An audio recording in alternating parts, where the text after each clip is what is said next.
ओम नमः शिवाय। हर हर महादेव। एक नगर में एक बहुत धनवान साहूकार रहता था, जिसके घर में धन की कमी नहीं, परंतु उसको एक बहुत बड़ा दुख था कि उसके कोई पुत्र नहीं था।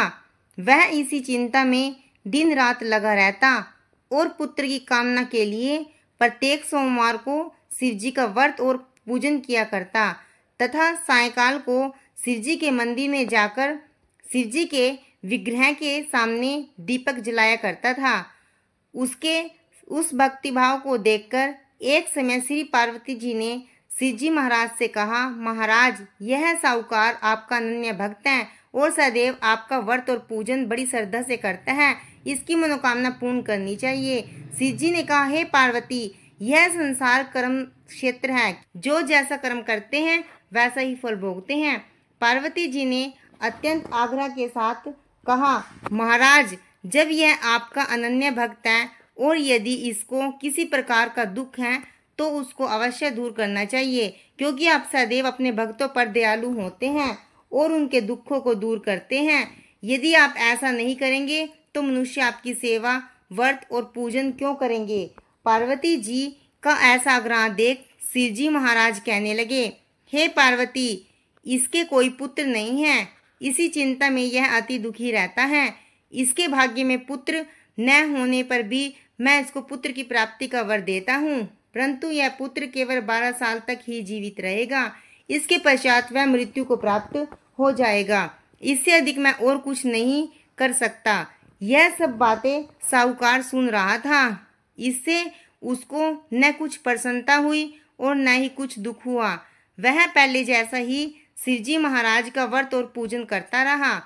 कुछ काल व्यतीत हो जाने पर साहूकार की स्त्री गर्भवती हुई और 10वें महीने में उसके गर्भ से अति सुंदर पुत्र की प्राप्ति हुई। साहूकार के घर में खुशी मनाई गई, परंतु साहूकार ने उसकी केवल 12 वर्ष की आयु जानकर अधिक प्रसन्नता प्रकट नहीं की और न ही किसी को भेद बताया। जब वह बालक 11 वर्ष का हो गया तो उस बालक की माता ने उसके पिता से उसका विवाह आदि करने के लिए कहा, तो वह साहूकार कहने लगा कि अभी मैं इसका विवाह नहीं करूंगा, अपने पुत्र को काशी जी पढ़ने के लिए भेजूंगा। फिर साहूकार ने अपने साले अर्थात बालक के मामा को बुलाकर उसको बहुत सा धन देकर कहा, तुम इस बालक को काशी जी पढ़ने के लिए ले जाओ और रास्ते में जिस स्थान पर भी जाओ यज्ञ तथा ब्राह्मणों को भोजन कराते जाओ। वह दोनों मामा और भांजे यज्ञ करते और ब्राह्मणों को भोजन कराते जा रहे थे। रास्ते में एक शहर पड़ा। उस शहर में राजा की कन्या का विवाह था और दूसरे राजा का लड़का जो विवाह कराने के लिए बारात लेकर आया था वह एक आंख से काना था। उसके पिता को इस बात की बड़ी चिंता थी कि कहीं वर को देखकर कन्या के माता पिता विवाह से किसी प्रकार की अड़चन पैदा न कर दें। इस कारण जब उसने अति सुंदर सेठ के लड़के को देखा तो मन में विचार किया कि क्यों न दरवाजे के समय इस लड़के से वर का काम चला लिया जाए। ऐसा विचार कर वर के पिता ने उस लड़के और मामा से बात की तो वे राजी हो गए। फिर उस लड़के को वर के कपड़े पहना तथा घोड़ी पर चढ़ा कन्या के दरवाजे पर ले गए और सब कार्य प्रसन्नता से पूर्ण हो गया। फिर वर के पिता ने सोचा कि यदि विवाह कार्य भी इसी लड़के से करा लिया जाए तो क्या बुराई है। ऐसा विचार कर लड़के और उसके मामा से कहा, यदि आप फेरों का और कन्यादान के भी काम करा दें तो आपकी बड़ी कृपा होगी और मैं इसके बदले में आपको बहुत कुछ दूंगा। तो उन्होंने स्वीकार कर लिया और विवाह कार्य भी बड़ी अच्छी तरह से संपन्न हो गया। परंतु जिस समय लड़का जाने लगा तो उसने राजकुमारी की चुंदरी के पल्ले पर लिख दिया कि तेरा विवाह तो मेरे साथ हुआ है, परंतु जिस राजकुमार के साथ तुमको भेजेंगे वह एक आंख से काना है और मैं काशी जी पढ़ने जा रहा हूँ। लड़के के जाने के पश्चात उस राजकुमारी ने जब अपनी चुंदरी के पल्ले पर ऐसा लिखा हुआ पाया तो उसने राजकुमार के साथ जाने से मना कर दिया और कहा कि यह मेरा पति नहीं है, मेरा विवाह इसके साथ नहीं हुआ है। मेरा विवाह जिसके साथ हुआ है वह तो काशी जी पढ़ने गया है। राजकुमारी के माता पिता ने अपनी कन्या को विदा नहीं किया और बारात वापस चली गई। उधर सेठ का लड़का और उसका मामा काशी जी पहुंच गए। वहां जाकर उन्होंने यज्ञ करना और लड़के ने पढ़ना शुरू कर दिया। जब लड़के की आयु 12 साल की हो गई तो उसी दिन उन्होंने यज्ञ रचा रखा था कि लड़के ने अपने मामा से कहा, मामा जी आज मेरी तबीयत कुछ ठीक नहीं है। मामा ने कहा, अंदर जाकर सो जाओ। लड़का अंदर जाकर सो गया और थोड़ी देर में उसके प्राण निकल गए। जब उसके मामा ने आकर देखा तो वह मुर्दा पड़ा था तो उसको बड़ा दुख हुआ और उसने मन में विचार किया कि यदि मैं अभी रोना पीटना मचा दूंगा तो यज्ञ का कार्य अधूरा रह जाएगा।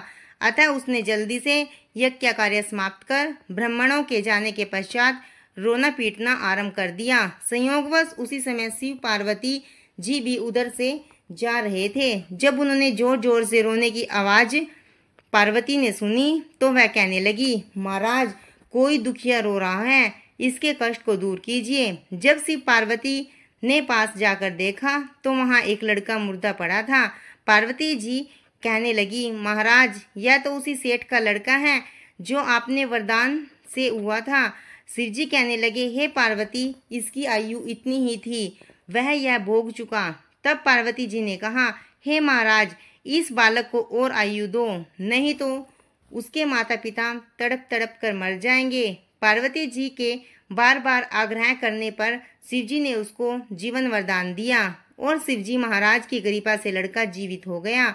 शिवजी और पार्वती जी कैलाश पर्वत को चले गए।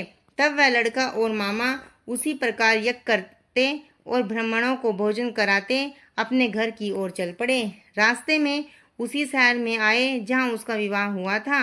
वहां पर आकर उन्होंने यज्ञ आरंभ कर दिया तो उस लड़के ने के ससुर ने उसको पहचान लिया और अपने महल में ले जाकर उसकी बड़ी खातिरदारी की और बहुत से दास दासियों सहित आदरपूर्वक लड़की को जमाई के साथ विदा कर दिया।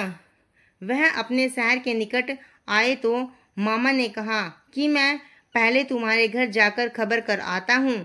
जब लड़के का मामा घर पहुंचा तो देखा कि लड़के के माता पिता घर की छत पर बैठे हैं और यह प्रण कर रहे हैं कि यदि हमारा पुत्र सकुशल लौट आएगा तो हम राजी खुशी नीचे आ जाएंगे, नहीं तो छत से गिरकर अपने प्राण खो देंगे।